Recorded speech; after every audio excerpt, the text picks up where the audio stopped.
Hello students, welcome back to our video lecture on active voice and passive voice. Last video સેશનની અંદર આપણે perfect future tense અને perfect modal auxiliaries affirmative અને નેગેટિવમાં જોયા હતા, એટલે કે હકાર વાક્ય રચના અને નકાર વાક્ય રચના. આજનો આ વિડિયો લેક્ચર છે એની અંદર આપણે પરફેક્ટ ફ્યુચર ટેન્સ અને પરફેક્ટ મોડલ ઓક્સિલરીઝ બંને સાથે જ જોઈએ છીએ, એ પણ ઇન્ટ્રોગેટિવ અને હુ વાળી પ્રશ્નાર્થ વાક્ય રચનામાં.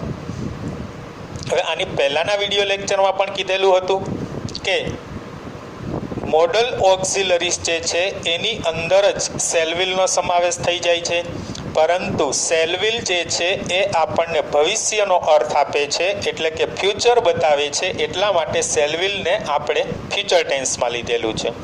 આમ તો તે મોડલ ઓક્સિલરીઝ જ કહેવાય છે. એટલે કે તમે સેલવિલ કયો, કેન કુડ કયો, મે માઇટ કયો, શુડ વુડ મસ્ટ કયો, પછી ought to, dare to, need to, use to, એ બધા આવે છે, બરાબર છે. એ બધા જ મોડલ ઓક્સિલરીઝ જ છે, જેને આપણે સહાયકારક ક્રિયાપદો એવું કહીએ છીએ. તો આજનો આપણો જે આ વિડિયો લેક્ચર છે એની અંદર આપણે પરફેક્ટ ફ્યુચર અને પરફેક્ટ મોડલ ઓક્સિલરીઝ ઇન્ટ્રોગેટિવમાં જોવાના છીએ. ઇન્ટ્રોગેટિવ એટલે પ્રશ્નાર્થ વાક્ય રચના.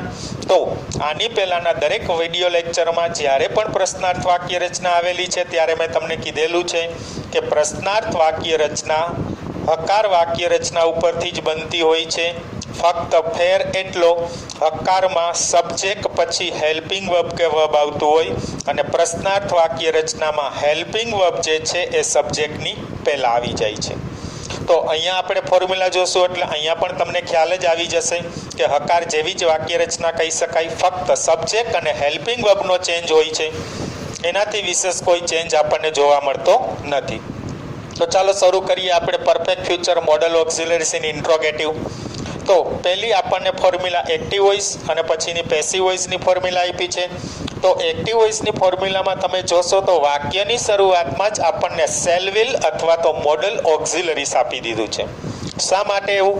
તો કે હેલ્પિંગ વર્બ જ છે. મોડલ ઓક્સિલરીઝ કે હેલ્પિંગ વર્બ સેમ જ, પણ થોડોક ડિફરન્ટ કહી શકાય. મોડલ ઓક્સિલરીઝમાં shall will, can could, may might, should would must આવે અને હેલ્પિંગ વર્બની અંદર am is are, was were, do does did, have, has અને હેડ, આટલી વસ્તુ આવે છે, બરાબર. તો જો મોડલ ઓક્સિલરીઝ હોય તો પહેલી પ્રાયોરિટી એની હોય, એને પહેલાં લેવાનું હોય, અને મોડલ ઓક્સિલરીઝ ન હોય તો હેલ્પિંગ વર્બ છે એને લેવાનું હોય છે. એટલે અહીંયા હેવને ન લઈ શકાય, પણ સેલવિલ અને મોડલ ઓક્સિલરીઝને વાક્યની શરૂઆતમાં લેવામાં આવે છે. ત્યાર પછી આવે છે સબ્જેક્ટ એટલે કે કર્તા, ત્યાર પછી હેવ, પછી V3. હવે સબ્જેક્ટ કેવી રીતના મળે? દરેક વિડિયો લેક્ચરમાં આપણે કહીએ જ છીએ કે જ્યારે આપણું ક્રિયાપદ જે છે એને હુથી પ્રશ્ન પૂછીએ, એટલે કે કોણથી પ્રશ્ન પૂછીએ, ત્યારે આપણને શું મળે છે? સબ્જેક્ટ એટલે કે કર્તા મળે છે. ત્યાર પછી આવે છે ઓબ્જેક્ટ. ઓબ્જેક્ટ એટલે કર્મ. આપણને ખબર છે કઈ રીતે મળશે? તો કે આપણા ક્રિયાપદને શું અથવા કોને વડે પ્રશ્ન પૂછવાથી, એટલે કે હોટ અને હુમથી જો આપણે ક્વેશ્ચન કરીએ તો આપણને શું મળે છે? ઓબ્જેક્ટ, જેને આપણે શું કહીએ છીએ? કર્મ. અને ત્યાર પછી શું આવે છે? ઇટીસી, એટસેટ્રા, વધારાના શબ્દો. તો આ હતી આપણી એક્ટિવ વાક્ય રચના, બરાબર છે. તો એની જો પેસિવ રચના કરવાની થતી હોય તો શું થશે? તો પ્રશ્નાર્થ વાક્ય રચના છે અને પેસિવ છે, એટલે સેલવિલ અને મોડલ ઓક્સિલરીઝ એટલે કે હેલ્પિંગ વર્બ છે એ તો કર્તાની પહેલાં જ લેવામાં આવશે. એટલે વાક્યની શરૂઆતમાં આપણે સેલવિલ અને મોડલ ઓક્સિલરીઝ લઈએ છીએ, બરાબર. ત્યાર પછી આપણું જે ઓબ્જેક્ટ છે, કર્મ જે છે એનું સબ્જેક્ટ થઈ જશે, એટલે કે ઓબ્જેક્ટનું સબ્જેક્ટ કરીએ છીએ. ત્યાર પછી હેવ, પેસિવ રચના છે એટલે બીન, V3 નું V3 જ રહેશે, એમાં કોઈ ચેન્જ થશે નહીં. ત્યાર પછી ઇટીસી જે આપેલું છે એ ઇટીસી, અને લાસ્ટમાં આપણને જે સબ્જેક્ટ આપેલું છે એનું ઓબ્જેક્ટ થઈ જશે, એટલે કે બાય પ્લસ સબ્જેક્ટનું ઓબ્જેક્ટ. હવે તમને સેન્ટેન્સ ફ્યુચર ટેન્સ કે મોડલ ઓક્સિલરીઝની અંદર એક્ટિવ આપેલું છે કે પેસિવ? દરેક વિડિયો લેક્ચરમાં એક્ટિવ પેસિવ માટેના કી પોઈન્ટ હું તમને આપું જ છું કે જો તમને બીન પ્લસ V3 આપેલું હોય તો તમારું સેન્ટેન્સ છે એ પેસિવ હશે, અને હેવ પ્લસ V3 એટલે કે બિન વગરની વાક્ય રચના આપેલી હશે તો એ આપણી વાક્ય રચના કેવી હશે? એક્ટિવ હશે, બરાબર. હવે જેટલી પેસિવ રચના છે એ દરેક પેસિવ રચના અત્યાર સુધી, આ લાસ્ટ વિડીયો લેક્ચર છે આપણો, બરાબર છે. તો અત્યાર સુધીની જેટલી પેસિવ રચના જોઈ એમાં પેસિવની ટૂંકી ઓળખ શું હતી? તો કે ટુ બી પ્લસ V3 હોય ને એટલે પેસિવ જ હોય. જો એમિઝાર સાથે V3 આવતું, હોઝવેર સાથે V3 આવતું, બી સાથે V3 આવતું, બીઇંગ સાથે V3 આવતું, અને આમાં બધામાં બિન સાથે V3, બરાબર છે. એટલે ટુ બીનું આખું ફેમિલી આવી ગયું. તો ફોર્મ્યુલા સમજાઈ ગઈ, બરાબર છે. તો એના ઉપરથી આપણને નીચે 5 સેન્ટેન્સ આપેલા છે, 1 by 1 સેન્ટેન્સ આપણે લાઈવ સોલ્વ કરીએ છીએ, એટલે આપણને જે પણ ડાઉટ છે એ ડાઉટ આપણા બધા ક્લિયર થઈ જશે. પહેલું સેન્ટેન્સ આપેલું છે, will he have helped her by tomorrow? શું તેણીને આવતીકાલ સુધીમાં મદદ કરી હશે? બાય ટુમોરો આપેલું છે. આની પહેલાના વિડીયો લેક્ચરમાં કીધેલું હતું, ફક્ત ટુમોરો હોય તો આવતીકાલ જ સિમ્પલ ફ્યુચર બતાવશે. બાય ટુમોરો કહે છે એટલે કે ભવિષ્યના કોઈ ચોક્કસ સમય સુધીમાં, એટલે કે આવતીકાલ સુધીમાં, તો ત્યારે એ ક્રિયા પૂરી થઈ ગઈ હશે એવું કહેવાનું થાય છે. એટલા માટે આપણે એને શેમાં યુઝ કરીએ છીએ? પરફેક્ટ ફ્યુચર ટેન્સની અંદર. શું તેણીને આવતીકાલ સુધીમાં મદદ કરી હશે? ઓકે, ચાલો એ ડિસાઇડ કરીએ કે સેન્ટેન્સ આપણને એક્ટિવ વોઇસ આપેલું છે કે પેસિવ વોઇસ. તો અહીંયા તમે જોશો હેવ અને હેલ્પ્ડ આપેલું છે, બિન વચ્ચે આપેલું નથી, એટલે આપણું સેન્ટેન્સ છે કેવું હશે? એક્ટિવ વોઇસ હશે. કોને મદદ કરવાની વાત છે? હીને. તો હી જે છે એ આપણું સબ્જેક્ટ છે. કોને મદદ કરવાની વાત છે? તેણીને, હરને. તો હર જે છે એ આપણું શું છે? ઓબ્જેક્ટ છે. તો સેન્ટેન્સને આપણે પેસિવ રચના કરવાની થતી હોય તો શરૂઆતમાં આપણે શેલ વિલ અને મોડલ ઓક્ઝિલરીઝ આપણી જે છે એ એમનેમ જ રાખવાની છે. તો વિલનું વિલ જ રહેશે, અમથું સી સાથે તો વિલ જ આવે. હવે આપણે ઓબ્જેક્ટનું સબ્જેક્ટ કરવાનું છે, એટલે અહીંયા આપેલું ઓબ્જેક્ટ છે એ સબ્જેક્ટ તરીકે આવશે. તો આપણું ઓબ્જેક્ટ હર છે, તો એનું શું થઈ જશે? સી થઈ જશે, વિલ સી. પછી શું મૂકવાનું? હેવ બીન અને V3, તો હેવ બીન હેલ્પ્ડ, V3 મૂક્યું. ત્યાર પછી શું કહે છે? ETC. તો ETC by tomorrow, subject plus સબ્જેક્ટનું ઓબ્જેક્ટ નથી હો, ખાસ યાદ રાખજો. સમય આપેલો છે, બાય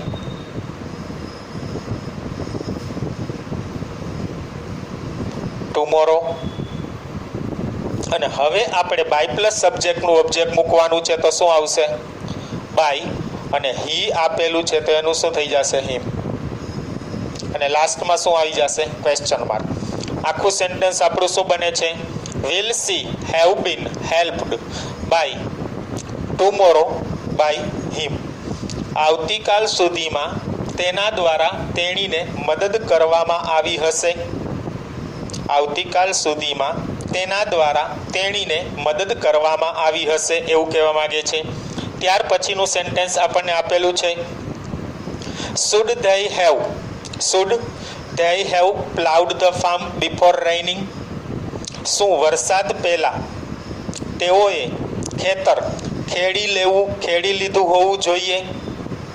શું કહેવા માંગે છે? શું વરસાદ પહેલા તેઓએ, એટલે ખેડૂતોની વાત કરે છે, ખેતર ખેડી લીધું હોવું જોઈએ એવું કહેવા માંગે છે. ઓકે, તો ચાલો હવે એ જોઈએ કે સેન્ટેન્સ આપણને એક્ટિવ વોઇસ આપેલું છે કે પેસિવ વોઇસ. તો હેવ અને પ્લાઉડ આપેલું છે, હેવ અને V3 આપણને આપેલું છે. તો એનો અર્થ એમ કે સેન્ટેન્સ આપણને કેવું આપેલું છે? એક્ટિવ વોઇસ આપ્યું છે. ત્યાર પછી પ્લાવ એટલે ખેડવાની વાત છે. કોણે ખેડવાની વાત છે? ધેય. તો ધેય જે છે એ આપણું સબ્જેક્ટ છે. અને શું ખેડવાની વાત છે? તો કે ધ ફાર્મ જે છે એ આપણું શું છે? ઓબ્જેક્ટ છે. તો સબ્જેક્ટ ઓબ્જેક્ટ મળી ગયું, એક્ટિવ વોઇસ ડિસાઇડ થઈ ગયું. સેન્ટેન્સને પેસિવ વોઇસ કરીએ છીએ તો ફાર્મ છે એ આગળ આવી જશે, પણ એની સાથે આપણને મોડલ ઓક્ઝિલરીઝમાં શુડ આપેલું છે, તો એમાં કાંઈ ચેન્જ કરવાનો હોતો નથી. તો આપણે શુડનું શું રાખીએ છીએ? શુડ જ રાખીએ છીએ. ત્યાર પછી શું મૂકવામાં આવે છે? The farm. Should the farm. ત્યાર પછી શું મૂકવાનું છે? હેવ બીન અને V3. તો પ્લાઉડનું પ્લાઉડ જ રહેશે, એમાં કાંઈ ચેન્જ કરવાનો નથી.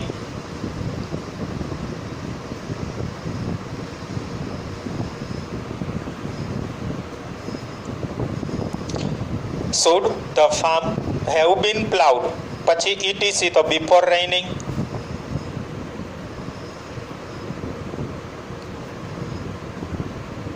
બિફોર રેઇનિંગ. અને ત્યાર પછી શું મૂકવાનું છે આપણે? બાય પ્લસ સબ્જેક્ટનું ઓબ્જેક્ટ એટલે શું આવશે? By them. અને લાસ્ટમાં શું આવી જશે? Question mark. બરાબર. આખું સેન્ટેન્સ શું બને છે? Should the farm have been ploughed before raining by them? શું તેઓ દ્વારા વરસાદ પહેલા ખેતર છે એ ખેડાઈ લીધું અથવા તો ખેડાઈ ગયેલું હોવું જોઈએ, એવું કહેવા માંગે છે. ત્યાર પછીનું થર્ડ સેન્ટેન્સ આપણને આપેલું છે, will she have baked the cake by 10 o'clock. શું કહે છે? Will she have baked the cake by 10 o'clock. શું તેણીએ 10 વાગ્યા સુધીમાં કેક, બેક્ડ એટલે શેકવું કે બેક કરવું, બરાબર છે, બેક કરી લીધી હશે? શું તેણીએ 10 વાગ્યા સુધીમાં કેક છે એ બેક કરી લીધી હશે? બરાબર છે. કેક બનાવવા માટે જે કાંઈ પ્રોસિજર કરવાની થતી હોય એને આપણે શું કહીએ છીએ? બેક કહીએ છીએ. તો હવે એ જોઈએ કે સેન્ટેન્સ આપણને એક્ટિવ વોઇસ આપેલું છે કે પેસિવ વોઇસ? તો હેવ અને બેક્ડ આપેલું છે, હેવ અને V3 આપેલું છે, બીન પ્લસ V3 નથી, એટલે આપણને સેન્ટેન્સ છે કેવું આપેલું હશે? એક્ટિવ વોઇસ હશે. તો કે યસ. હવે બીજું શું જોવાનું છે? કોણે બેક કરવાની વાત છે? સી એ. તો સી જે છે એ આપણું શું છે? સબ્જેક્ટ છે. સી જે આપણને આપેલું છે એ આપણું શું છે? સબ્જેક્ટ છે. તો સી ને સબ્જેક્ટ તરીકે લઈએ છીએ. અને શું બેક કરવાની વાત છે? The cake. તો ધ કેક જે છે એ આપણું શું છે? ઓબ્જેક્ટ છે. બરાબર.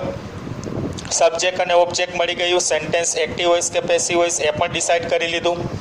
તો આપણે એક્ટિવ વોઇસમાંથી પેસિવ વોઇસ કરવા જઈ રહ્યા છીએ. તો પહેલાં કેક આવે છે, એની પહેલાં આપણે મોડલ ઓક્સિલરીઝ અથવા તો શેલ વિલ મૂકવાનું હશે. કેક સાથે તો વિલ જ આવશે. Will the cake. શું થશે? Will the cake. ત્યાર પછી હેવ બીન અને V3, હેવ બીન વચ્ચે મૂકી દેવાનું અને બેક્ડ.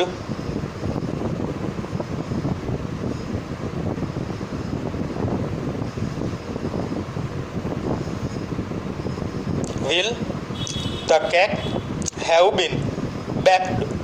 પછી શું કહે છે? ETC તો બાય 10 o'clock. અને લાસ્ટમાં બાય પ્લસ સબ્જેક્ટનું ઓબ્જેક્ટ. તો આપણને શું આપેલું છે? સી આપેલું છે. તો એનું શું થઈ જશે? હર. અને લાસ્ટમાં શું મૂકી દેશું? Question mark. Will the cake have been baked by 10 o'clock by her? શું તેણી દ્વારા 10 વાગ્યા સુધીમાં કેક જે છે એ બેક થઈ ગઈ હશે અથવા તો બેક કરી લીધી હશે, એવું કહેવા માંગે છે. હવે ત્યાર પછીના ફોર્થ સેન્ટેન્સમાં આપણે જોઈએ, must the chequebook have been put in the box by her? Must the chequebook have been put in the box by her? તેણી દ્વારા બોક્સમાં ચેકબુક મુકાઈ જ હોવી જોઈએ. તેણી દ્વારા બોક્સમાં ચેકબુક મુકાઈ જ હોવી જોઈએ, એવું કહેવા માંગે છે. તો ચલો ડિસાઇડ કરીએ. સેન્ટેન્સ આપણને એક્ટિવ વોઇસ આપેલું છે કે પેસિવ વોઇસ? તો જોશો તમે અહીંયા બીન અને પુટ આપેલું છે, બીન અને V3 આપેલું છે. તો આપણું સેન્ટેન્સ છે કેવું હશે? પેસિવ વોઇસ હશે. તો કે યસ. બીન અને V3 આપેલું છે, પુટ ત્રણેય રૂપ તો સરખા જ થશે, એમાં કાંઈ ચેન્જ થશે નહીં. એટલે આપણને સેન્ટેન્સ કેવું આપેલું છે? પેસિવ વોઇસ આપ્યું છે. ત્યાર પછી શું પુટ કરવાની વાત છે? ચેકબુક. તો ચેકબુક આપણું ઓબ્જેક્ટનું સબ્જેક્ટ હશે અને કોના દ્વારા મૂકવાની વાત છે? By her. તો બાય હર જે છે એ આપણું શું હશે? સબ્જેક્ટનું ઓબ્જેક્ટ હશે. તો સેન્ટેન્સને આપણે એક્ટિવ વોઇસ કરવાનું થાય છે. તો એક્ટિવ વોઇસ કરો તો હેલ્પિંગ વર્બ કે મોડલ ઓક્સિલરીઝ તો વાક્યની શરૂઆતમાં જ રહેશે, એટલે મસ્ટનું મસ્ટ જ રહેશે. ત્યાર પછી સબ્જેક્ટ લેવાનું છે. આપણો સબ્જેક્ટ ક્યાં હશે? પાછળ, એટલે સી થઈ જશે. Must C. પછી હેવ અને V3 એટલે કે બીન નીકળી જશે.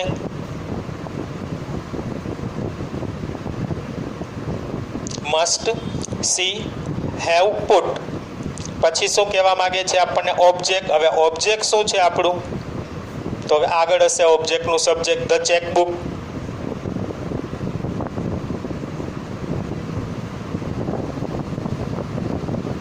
The chequebook. અને લાસ્ટમાં શું છે? ઇટીસી. તો આપણને ઇટીસી શું આપેલું છે? In the box. અને પછી શું આવી જશે? Question mark. બરાબર.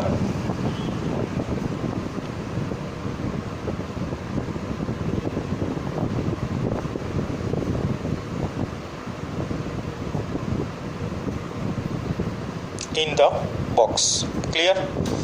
ત્યાર પછીના પાંચમા સેન્ટેન્સમાં જોઈએ એટલે ગુજરાતી શું થશે? શું તેણી દ્વારા ચેકબુક બોક્સમાં જ મુકાઈ હોવી જોઈએ? Will some money have been saved for future by her. શું તેણી દ્વારા ભવિષ્ય માટે કેટલાક પૈસા બચાવી લીધા હશે અથવા તો બચાવી રાખ્યા હશે એવું કહેવા માંગે છે.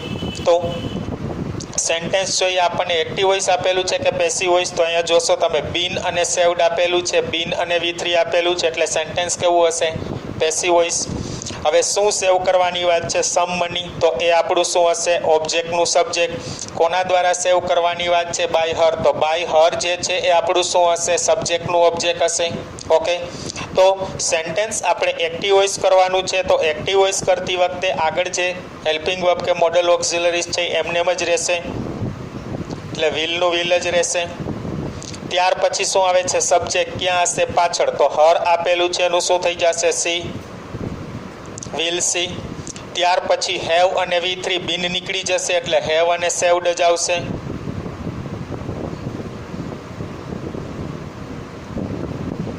ત્યાર પછી ઓબ્જેક્ટ મૂકવાનું છે. તો ઓબ્જેક્ટ શું આપેલું છે? Some money.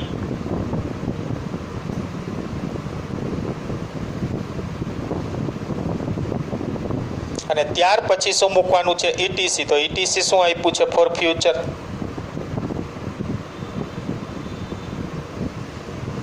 અને લાસ્ટમાં આવશે ક્વેશ્ચન માર્ક.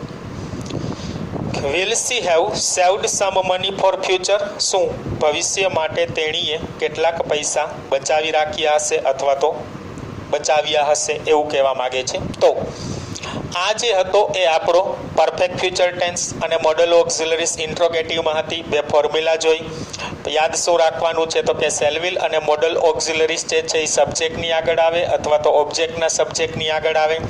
અને ઓળખ માટે બિન પ્લસ V3 હોય તો પેસિવ રચના.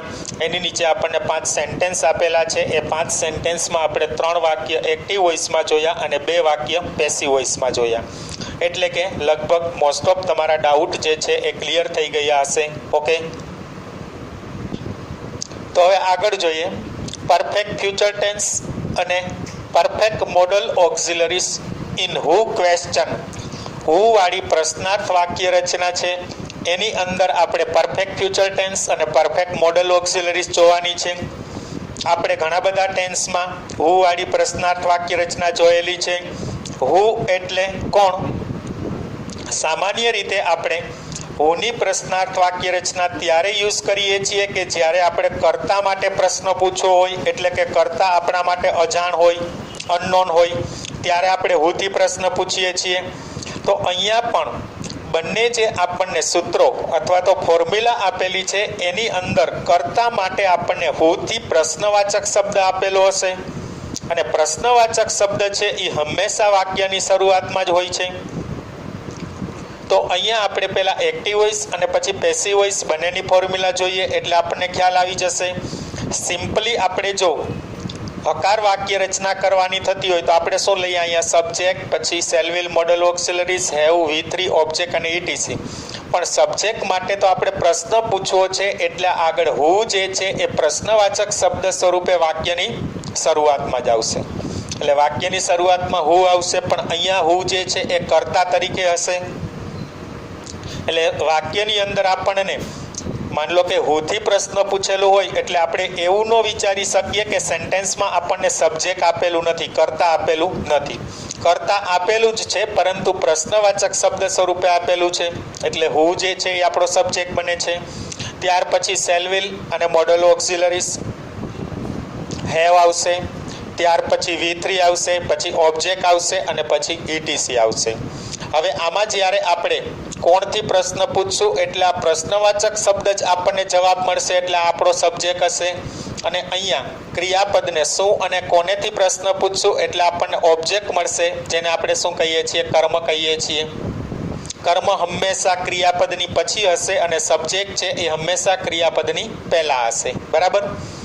હવે આ જ વાક્ય રચનાને પેસિવ રચના કરવાની થતી હોય તો અહીંયા આપણને કર્તા આપેલો છે હું છે એ કર્તા વિભક્તિ છે, એની કર્મ વિભક્તિ આપણે કરવાની થતી હોય તો શું કરીએ? હુમ. પરંતુ પેસિવ રચના કરીએ છીએ એના દ્વારા એમ કેવું છે એટલે બાય હુમ થઈ જશે. બરાબર છે. કોના દ્વારા? અહીંયા કોણ થશે અને અહીંયા કોના દ્વારા એવું કહેવા માંગીએ છીએ એટલે બાય તો આવશે જ. બાય પ્લસ સબ્જેક્ટનું ઓબ્જેક્ટ કરીએ છીએ એ રીતે બાય, અને ત્યાર પછી હું જે છે એની કર્મ વિભક્તિ એટલે હુમ કરી નાખશું આપણે. એટલે વાક્યની શરૂઆતમાં શું આવી જશે? By whom. ત્યાર પછી શેલ વિલ કે મોડલ ઓક્સિલરીઝ જે આપેલી છે એમને એમ રહેશે. હવે આપણો જે કર્તા છે એ કર્મ બની ગયો એટલે કર્તા જે છે એ તો વાક્યમાં હશે જ, કારણ કે તો જ પ્રશ્નાર્થ બનશે અને હુવાળી વાક્ય રચના બનશે. તો અહીંયા જે આપણને ઓબ્જેક્ટ આપેલું છે એ ઓબ્જેક્ટનું શું થઈ જશે? સબ્જેક્ટ. અહીંયા આપેલું ઓબ્જેક્ટ છે એ શું બની જશે? સબ્જેક્ટ બની જશે. ત્યાર પછી આવશે હેવ, પેસિવ રચના છે એટલે બીન. ત્યાર પછી આવશે V3, લાસ્ટમાં ETC અને ક્વેશ્ચન માર્ક. જો પાછળ આપણે બાય પ્લસ સબ્જેક્ટનું ઓબ્જેક્ટ મૂકતા નથી. શું કામ? એને બાય પ્લસ સબ્જેક્ટનું ઓબ્જેક્ટ આપણું બાય હુમ છે એટલે બાય હુમને અહીંયા મૂકી ન શકીએ. પ્રશ્નવાચક શબ્દ હંમેશા વાક્યની શરૂઆતમાં જ રહે છે. બરાબર. તો આ બંને આપણી ફોર્મ્યુલા છે. હુનું બાય હુમ થઈ જશે. આ બ્લુ કલર આપ્યો છે, આ ગ્રીન કલર, એટલા માટે અહીંયા કર્તા છે, અહીંયા કર્મ થઈ ગયું. અહીંયા આપણને ઓબ્જેક્ટ ગ્રીન આપેલું છે એટલે કે કર્મ છે, અને અહીંયા આપણે એને બ્લુ કલરમાં લઈએ છીએ એટલે કર્તા થઈ જશે. કર્તાનું કર્મ થઈ ગયું અને કર્મનું કર્તા થઈ ગયું. બરાબર. તો હવે આ જે સૂત્રો છે એના આધારે નીચે આપણને 5 સેન્ટેન્સ આપેલા છે. એ 5 સેન્ટેન્સ લાઈવ સોલ્વ કરીએ એટલે ડાઉટ આપણા ક્લિયર થઈ જશે. તો પહેલું સેન્ટેન્સ આપેલું છે who will have return the paper by 10 o'clock. 12 વાગ્યા સુધીમાં. ગમે ત્યાં બાય જ્યાં આપણને આપેલું છે એનું ગુજરાતી સુધીમાં એવું કરવાનું થશે. બાય 10 o'clock તો 10 વાગ્યા સુધીમાં, બાય મોર્નિંગ તો સવાર સુધીમાં, બાય આફ્ટરનૂન તો બપોર સુધીમાં એવું થશે. તો અહીંયા એમ કે છે 12 વાગ્યા સુધીમાં કોણે પેપર લખી લીધું હશે? 12 વાગ્યા સુધીમાં કોણે પેપર લખી લીધું હશે? ચાલો પહેલા એ ડિસાઈડ કરીએ. સેન્ટેન્સ આપણને એક્ટિવ આપેલું છે કે પેસિવ? તો હેવ અને રિટર્ન આપેલું છે, હેવ અને V3 આપેલું છે. તો સેન્ટેન્સ છે એ આપણું કેવું છે? એક્ટિવ વોઇસ છે. ત્યાર પછી કોણે લખવાની વાત છે? હુ એ. તો હુ જે છે એ આપણું સબ્જેક્ટ છે, અને શું લખવાની વાત છે? The paper. ધ પેપર જે છે એ આપણું શું છે? ઓબ્જેક્ટ છે. બરાબર. તો એ વાક્ય રચનાને પેસિવ કરીએ છીએ તો પેસિવ કરો તો હુનું બાય હુમ થઈ જશે. એટલે અહીંયા આપણને હુ આપેલું છે એનું શું કરી નાખશું? બાય હુમ.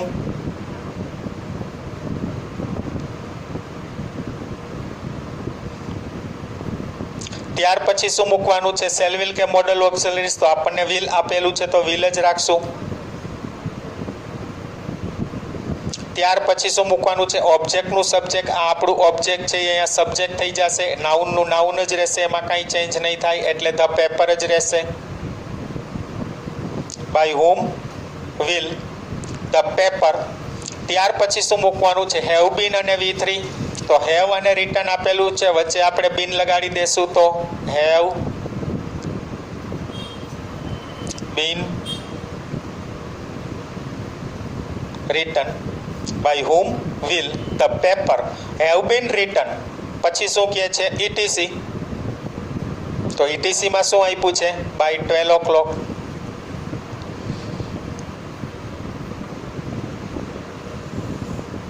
અને લાસ્ટમાં શું આવી જશે?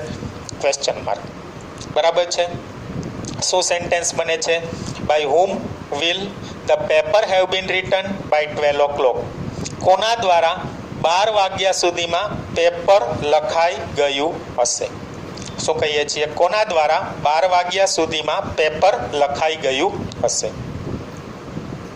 એના પછીનું સેકન્ડ સેન્ટેન્સ છે who could have saved the child on the road. રસ્તા ઉપર બાળકને કોણ બચાવી શક્યું હોવું જોઈએ? અથવા તો કોણ બચાવી શક્યું હોય, બાળકને રસ્તા પર કોણ બચાવી શક્યું હોય એવું કહેવા માંગે છે. તો હવે એ જોઈએ સેન્ટેન્સ આપણને એક્ટિવ વોઇસ આપેલું છે કે પેસિવ વોઇસ.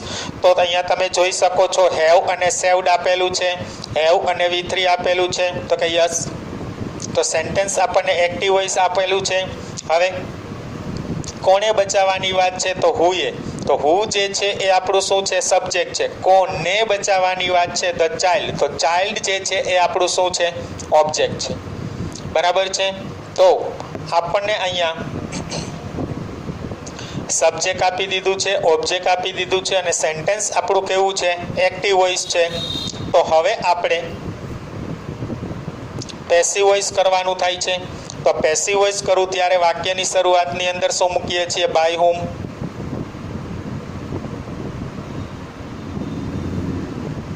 By whom. ત્યાર પછી શું મૂકવાનું છે? સેલવિલ હોય તો સેલવિલ ને મોડલ ઓક્ઝિલરીઝ હોય તો મોડલ ઓક્ઝિલરીઝ. તો આપણને મોડલ આપેલું છે તો કુડ આવી જશે. By whom could. ત્યાર પછી શું મૂકવાનું છે? ઓબ્જેક્ટનું સબ્જેક્ટ. આપણું ઓબ્જેક્ટ કોણ છે? The child. By whom could the child. ત્યાર પછી શું મૂકવાનું થાય છે? હેવ બીન અને V3. તો હેવ અને સેવ્ડ આપેલું છે, વચ્ચે આપણે શું મૂકવાનું છે? બીન.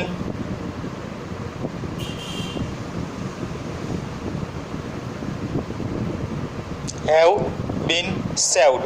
અને ત્યાર પછી શું મૂકવાનું છે? આપણને આપેલું છે ETC. તો ETC શું આપ્યું છે? On the road.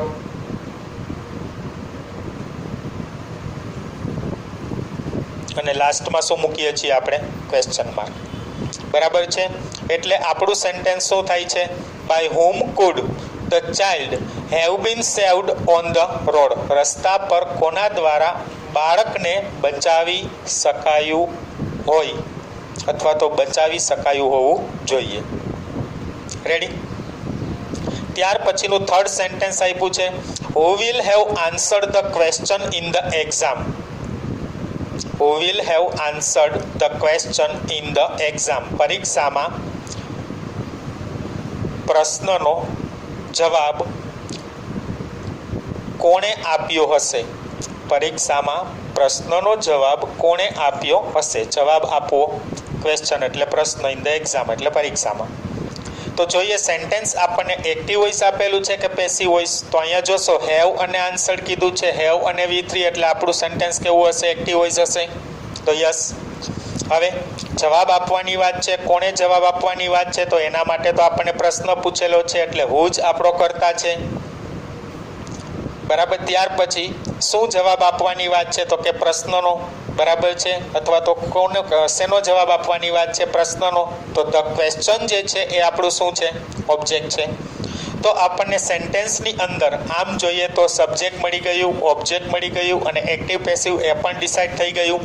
તો સેન્ટેન્સને આપણે પેસિવ કરવાનું છે તો હુનું શું થઈ જશે? બાય હુમ. શું થઈ જશે? By whom. ત્યાર પછી સેલવિલ કે મોડલ ઓક્સિલરીઝ. તો વિલ આપેલું છે તો વિલનું વિલ જ રહેશે. ત્યાર પછી ઓબ્જેક્ટનું સબ્જેક્ટ એટલે ધ ક્વેશ્ચન થઈ જશે. ત્યાર પછી હેવ બીન અને V3 મૂકવાનું છે. તો આપણને હેવ આન્સર્ડ આપ્યું છે તો એનું શું થઈ જશે? Have been answered. Have been answered. અને ત્યાર પછી શું મૂકવાનું છે? ETC. તો શું આપ્યું છે? ETC in exam. અને લાસ્ટમાં શું આવી જશે? Question mark. બરાબર છે. By whom will the question have been answered in exam. કોના દ્વારા પરીક્ષામાં પ્રશ્નનો જવાબ કોના દ્વારા પરીક્ષામાં પ્રશ્નનો જવાબ અપાયો હશે. બરાબર છે. હવે ત્યાર પછી ફોર્થ સેન્ટેન્સ જોઈએ. Who should have given permission to play here. અહીંયા રમવાની પરવાનગી કોણે આપી હોવી જોઈએ? અહીંયા રમવાની પરવાનગી કોણે આપી હોવી જોઈએ? શુડ એટલે જોઈએ એવું થશે. તો હવે આપણે એ જોઈએ સેન્ટેન્સ એક્ટિવ વોઇસ છે કે પેસિવ વોઇસ? હેવ અને ગિવન આપેલું છે, હેવ અને V3 આપેલું છે, તો સેન્ટેન્સ આપણું કેવું હશે? Active voice. બીન પ્લસ V3 નથી આપ્યું. હવે કોણે આપવાની વાત છે? હુએ. તો હુ જે છે એ આપણું સબ્જેક્ટ છે. શું આપવાની વાત છે? પરમિશન. તો પરમિશન જે છે એ આપણું શું છે? ઓબ્જેક્ટ છે. તો સબ્જેક્ટ મળી ગયું, ઓબ્જેક્ટ મળી ગયું અને એક્ટિવ વોઇસ છે એ પણ ડિસાઇડ થઈ ગયું. તો હવે સેન્ટેન્સ જે છે એને આપણે કેવું કરવાનું છે? Passive voice. તો પેસિવ વોઇસ કરતી વખતે વાક્યની શરૂઆતમાં શું લેશું? બાય હુમ જ. By whom. ત્યાર પછી શું મૂકવાનું છે? શેલ વિલ કા મોડલ ઓક્સિલરીઝ. તો આપણને શુડ આપેલું છે તો શુડ જ રહેશે. By whom should. ત્યાર પછી શું મૂકવાનું છે? ઓબ્જેક્ટનું સબ્જેક્ટ. તો પરમિશન છે એ આપણું ઓબ્જેક્ટ છે તો સબ્જેક્ટ તરીકે આવી જશે.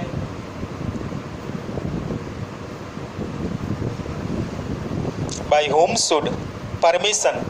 ત્યાર પછી હેવ બીન અને V3 મૂકવાનું છે તો હેવ બીન ગિવન શું થશે? By whom should permission have been given. અને લાસ્ટમાં શું કહે છે? ETC. તો ETC માં શું થશે? To play here.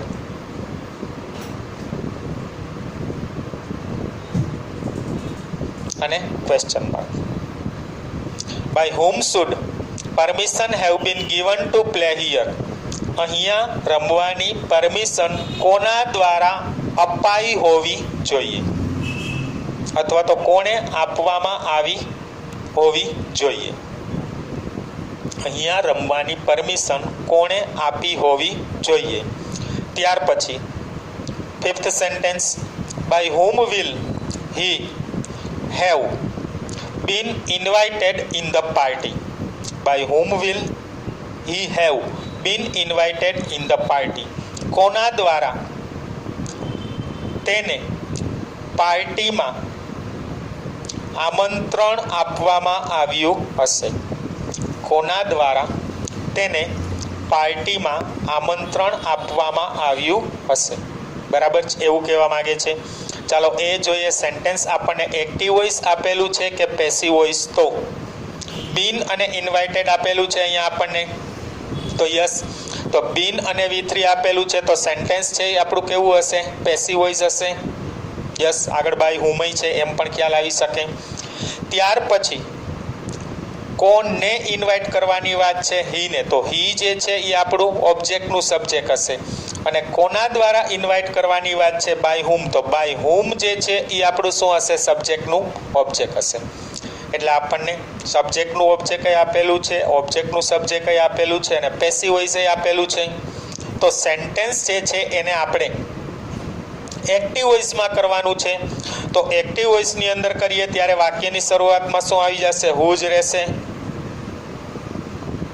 બાય હુમનું શું થઈ જશે? હુ થઈ જશે. બરાબર. ત્યાર પછી શેલ વિલ અથવા model ઓક્સિલરીઝ.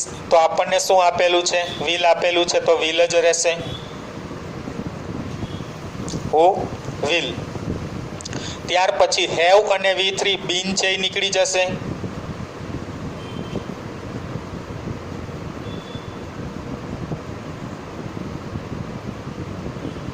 Who will have invited.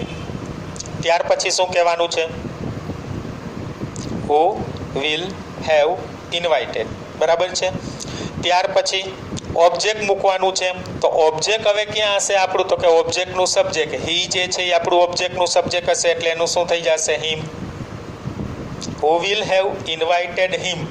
અને ત્યાર પછી શું મૂકવાનું છે? ETC. તો ETC શું આપ્યું છે આપણને? In the party. અને લાસ્ટમાં શું આવી જશે? Question mark. Who will have invited him in the party. પાર્ટીમાં તેને કોણે આમંત્રણ આપ્યું હશે? પાર્ટીમાં તેને કોણે આમંત્રણ આપ્યું હશે? અહીંયા આપણું પાંચમું સેન્ટેન્સ પૂરું થયું. તો આ આપણે જોયું perfect future tense and modal auxiliaries with who question. Who વાળી પ્રશ્નાર્થ વાક્ય રચનામાં. બે ફોર્મ્યુલા હતી, એક હુ અને બાય હુ વાળી વાક્ય રચના. હુનું બાય હુમ થશે એ ખાસ યાદ રાખવાનું છે. પ્રશ્નવાચક શબ્દ છે એટલે વાક્યની શરૂઆતમાં જ રહેશે. અને ત્યાર પછી પેસિવ વોઇસ માટે બીન પ્લસ V3 આપેલું હોય તો આપણે એને પેસિવ વોઇસમાં ગણીશું. એની નીચે આપણને 5 વાક્ય આપેલા છે. 5માંથી 4 વાક્ય આપણે એક્ટિવ વોઇસમાં જોયા અને એક વાક્ય છે આપણને પેસિવ વોઇસમાં આપેલું છે. તો અહીંયા આપણો એક્ટિવ વોઇસ અને પેસિવ વોઇસ ટોપિક જે છે એ પૂરો થાય છે. બધા જ ટેન્સ આપણે અલગ અલગ પ્રકારની વાક્ય રચનામાં જોઈ લીધા. બરાબર છે. છતાં પણ ડાઉટ હોય તો વિડીયો લેક્ચર છે એ તમે રિપીટ કરી અને જોઈ શકો છો. તો લગભગ તમને ટોપિક ક્લિયર થઈ ગયો હશે. Now you got the topic. I hope there will be no more doubts. So, goodbye and see you again in next video lecture.